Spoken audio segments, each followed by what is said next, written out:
The greatest thing about working on a Spider-Man game is that you're working on a Spider-Man game.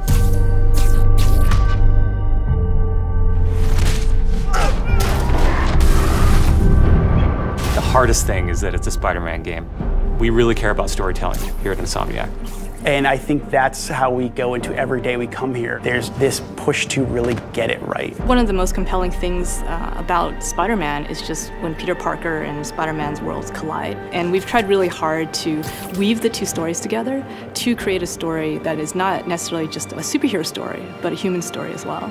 So this Spider-Man is a little different. He's older, he's 23, so he's been Spider-Man for 8 years, and kind of like an athlete in the prime of his career, he's starting to get good at the Spider-Man thing. The nice thing about playing an experienced Spider-Man is that he's already familiar with his powers, right? He's not just discovering them. We always think of Spider-Man as, we call him, the acrobatic improviser. He's looking for not only how he can take advantage of the way the enemies are positioned, but what around him. Could he use this object to grab with his webs and throw at an enemy? We want people to not only see the enemies in front of them, but the environment around, to take advantage of both of them. He also knows that the criminals out in the city know how he works as well, so he's got to mix it up. So even though he is more experienced, the challenges are going to be bigger than he's ever faced before. Spider-Man has a rich history of having great stories. The core of our story is this duality between being Peter Parker and being Spider-Man.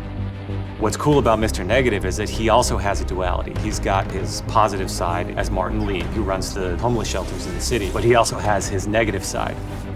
When Peter makes the connection that the leader of the inner demons is the guy who my aunt works for, we got the perfect collision of those two worlds.